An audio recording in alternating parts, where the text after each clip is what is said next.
Oh, ladies, I am back, and welcome back to Black Women Obesity TV. I'm Nutritionist Rob, and today we're going to do something a little different. I want to talk a little bit about history, and we're still going to continue our quest of identifying monosodium glutamate in the foods and high fructose corn syrup in the foods. So that's not going to stop. But today we are going to talk a little more about monosodium glutamate, this substance that they're getting from actually soy, which is basically that's where they're getting it. But they've learned how to manufacture it from other substances, which makes it more challenging to follow. And this is why we're going to take a look at these different words that they're using. So I'm going to try to piggyback. I'm going to show you some pictures of women in the 30s, 40s, and 50s again. And the reason why these women were not overweight is because of what you're eating versus what they were not eating. That's really what's going on here. So you don't have to feel too bad, but that's really what was going on. That's why I put that video out. So we're going to talk a little more about that so that you understand the history, and then so you can make some changes. See, back in the turn of the century, 1900s, 1920s, 30s, where they start doing a little more processed foods, black people, we were not eating processed foods. Couldn't afford it. Couldn't even afford sugar back in the day. And we were basically still eating. We were agriculture people, and we were still eating and cooking our own food, soul food. That's what we were cooking, and we were not overweight. Even though a lot of us may not had enough food, but we still were not eating processed foods. So it was different. Quick story. There was a disease back in the 1920s, somewhere around there. It was called beriberi. And for some strange reason, only rich white people were getting this disease. We'll make a long story short. They figured out that there was a vitamin that they were not eating because they were eating processed foods, the beginnings of processed foods, and they were processing wheats and grains, and some of the vitamins were being processed out, exactly what they're doing today. So I talked to you about enriched foods. Well, that's why they enrich it, because of what happened, and people were coming down with this beriberi, which was processed grains, and it was a lack of thiamine, the vitamin thiamine, in which you look on your food labels now, on your food ingredients, you'll see that they're adding in thiamine. So that's a quick history. So now processed foods is moving along. In the 1940s, they discovered MSG. I'm not going to go into where it was discovered. It was in Japan, but anything. And they found out this substance enhanced your taste buds, or you thought that food, it increased people's appetite, and you would think that the food was actually taste better than it was. So they had something going here. So the food companies kind of piggybacked into this. Remember, we're not eating any processed foods yet. We got the 40s and 50s. We're not eating a lot of it. Most of our stuff was still homemade. So what they decided to do, they decided to put it into the foods of the elderly to increase their appetites, which it did. Moving along into the 1960s, they start putting it in baby foods, which would increase their appetite. But they did some research on it and discovered that it was causing blindness in babies, so they took it out of baby food. But do you think they took it out of our foods? No, they did not. They did not take it out. They left it in there. Let's continue in the 1960s. Because for some strange reason, we think that these people like us. I keep telling you this all the time. They've been running a public policy, a national public policy against black people since the 1600s. So if you're eating their foods, you're falling right into the trap. Because in 1960s, when the Civil Rights Bill was passed by Lyndon Johnson, the Jim Crow laws were done away with. So if you don't know what Jim Crow laws, then you can look it up. So now what are they going to do with us? Now what are they going to do with us? To keep us where they want us to be, black men especially. They begin to poison the foods. incarcerate the men. And black women started to trickle into the corporate world, world, working for white men and making good money. Which meant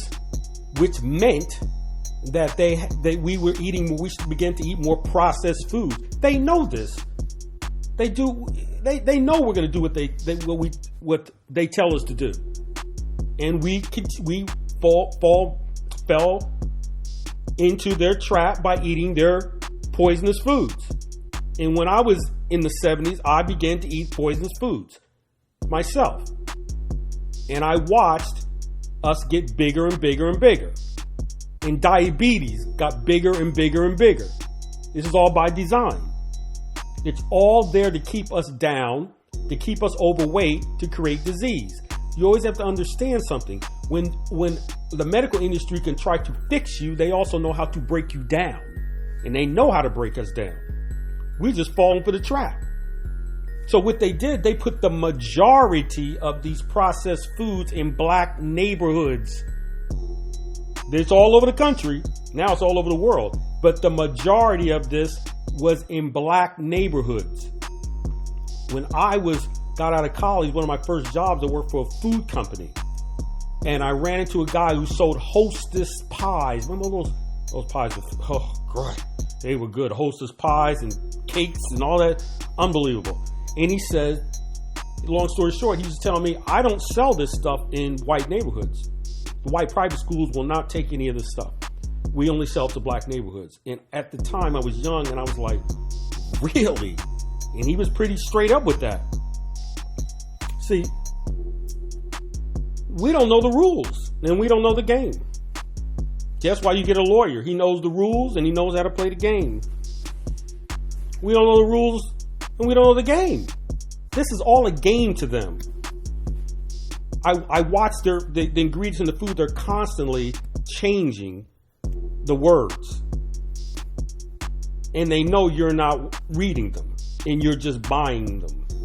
Because black people are very loyal to their brands. Well, grandma, I've been using Aunt Jemima for forever. So black people hand down their brands and they don't investigate. And they know you don't investigate, so we just add more and more and more, because the food industry, they don't have any boundaries. If you catch them, they'll change it and they'll just put something else in there. And we don't investigate anything.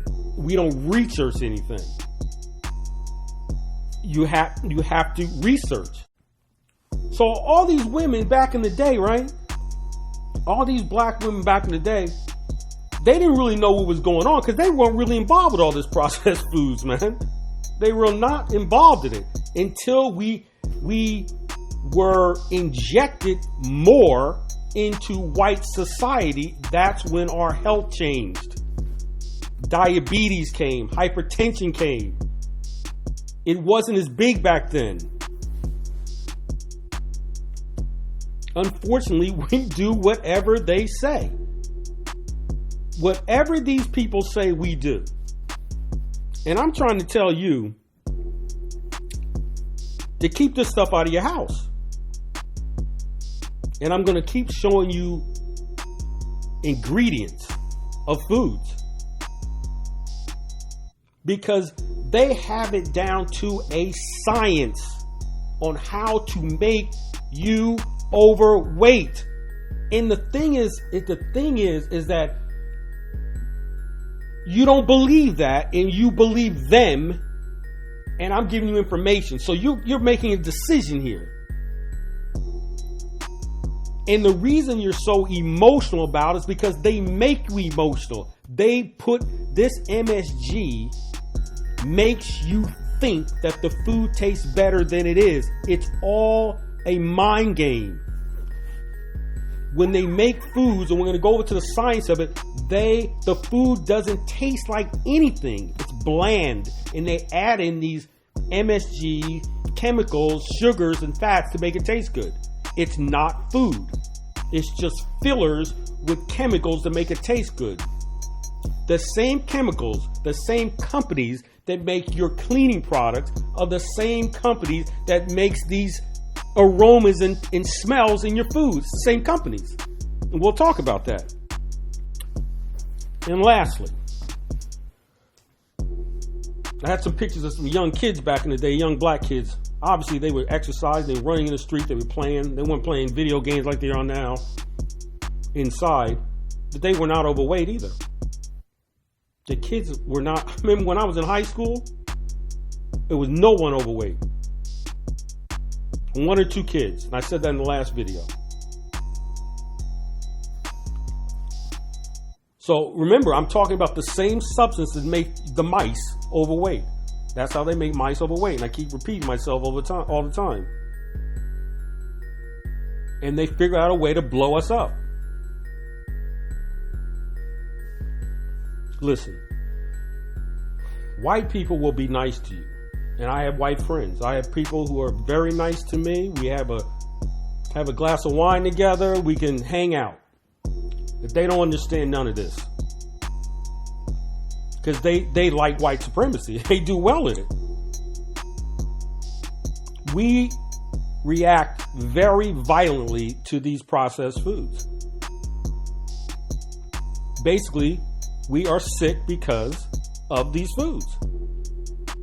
And we have to start eating the way we ate back in the 20s, 30s, 40s, and 50s by being more agriculture, and that's what the program's all about. Okay? So that's all I have to say today.